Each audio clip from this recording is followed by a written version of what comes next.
Le match de hier, ça a été un échec, hein, donc on l'a bien analysé, on l'a bien diagnostiqué jusqu'à lundi matin, où on a vraiment même formalisé un peu le pourquoi du comment de cette première mi-temps qui était vraiment pas bonne.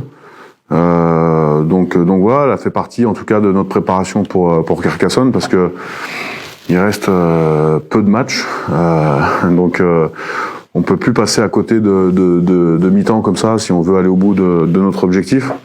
Donc non, ce retour, ce débrief de hier a vraiment fait partie de notre construction de semaine, parce qu'on avait besoin aussi, nous aussi en tant qu'encadrants, d'avoir des retours, un retour des joueurs sur voilà, pour une explication comment on est passé à côté, voilà, en termes d'énergie, en termes d'agressivité sur cette première mi-temps, parce qu'après il y a quand même eu des choses qui ont été plutôt intéressantes quand même, mais voilà, qu'on a fait sans grande énergie, donc forcément contre une équipe de hier qui voilà, dans un contexte difficile, ne lâche rien et est plus agressif que toi, c'était compliqué d'imposer quelque chose. On va sortir le bleu de chauffe et puis on va chauffer les épaules pour tout mettre en œuvre, et on va mettre le combat et l'agressivité qu'on a manqué à Yerkar-Kéran, et là-bas ça va être une véritable guerre dans tous les domaines, que ce soit les rucks, la touche, dans le jeu courant, les molles portées,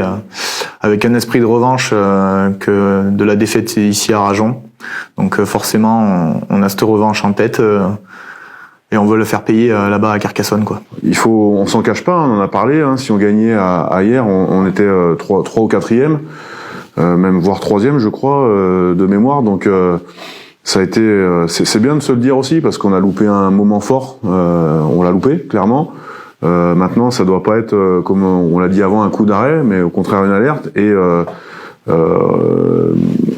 ça n'a pas changé en tout cas notre ambition, notre objectif, mais voilà, le nombre de matchs se rétrécit et la saison avance, et on va avoir aussi une petite forme de pression qui doit être bonne, c'est que voilà, on peut plus passer à travers, et on se doit d'avoir du résultat concret et comptable dès maintenant. Et c'est à nous d'imposer notre jeu et pas laisser l'adversaire le faire.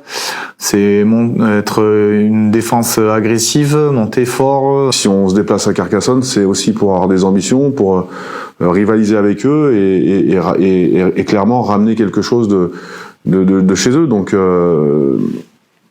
on a évolué depuis le match de Carcassonne à domicile, et je pense qu'on a monté quand même notre niveau. On prend match après match, on se projette pas non plus sur le match d'après. On les prend les uns après les autres, on fait du mieux qu'on peut, et on veut rapporter le plus de points possible pour pouvoir se projeter en fin d'année. Surtout que là, on est plusieurs clubs au même stade, donc du coup, c'est à l'équipe qui va pêcher le plus qui sera hors course. Donc forcément, ça met une pression supplémentaire, mais il faut que ça soit une bonne pression, et il faut qu'on se serve de ça pour pouvoir atteindre les plus hautes marches rapidement, quoi, pour se mettre à l'abri. On commence à jouer plus libéré, on enchaîne sur certains points où on commence à être compétent de plus en plus, donc du coup, il faut qu'on accentue la chose là-dessus. Puis ça finira par payer. Quand on voit la liste des joueurs qui sont absents, c'est des joueurs aussi importants. Mais on en parlait ce matin avec le staff, on est quand même serein, dans le sens où on a quand même, heureusement cette saison, un effectif de quantité et de qualité, et ça nous permet de vivre encore en cette fin de saison. Et puis on va en parler après, il y a des retours qui vont arriver, qui vont nous faire du bien aussi, sur l'énergie, sur l'envie de revenir, d'apporter quelque chose au groupe, mais là où je te rejoins, c'est voilà, on a vécu on a 2 blocs là qui ont été difficiles, entre celui d'octobre et celui-là, où on a pas mal de casses. Voilà, ça fait partie et de la casse de match en plus, sur de la collision de match. Donc souvent on se dit bon si c'est musculaire ou tendineux, on a des régules à faire, notamment au niveau de l'entraînement. Là c'est vraiment sur de l'accident et de la traumato, donc on peut pas faire grand chose. Voilà, il y a des joueurs qui sont là, qui sont dans l'équipe, qui sont bien là, qui font le job, et nous on a une parfaite confiance en eux. Donc on se cachera pas, en tout cas derrière ça, pour continuer notre objectif, ça c'est clair. Je vais les faire un peu pêle-mêle comme ça. On a Rosso de Clerc qui va revenir d'ici, normalement on l'espère, pour le match de Massy. Max Castan qui va revenir d'ici 15 jours aussi. Voilà, c'est que des joueurs qui auraient un rôle en tout cas un rôle important dans notre groupe. Rémi Gabory qui en a encore pour 4 semaines.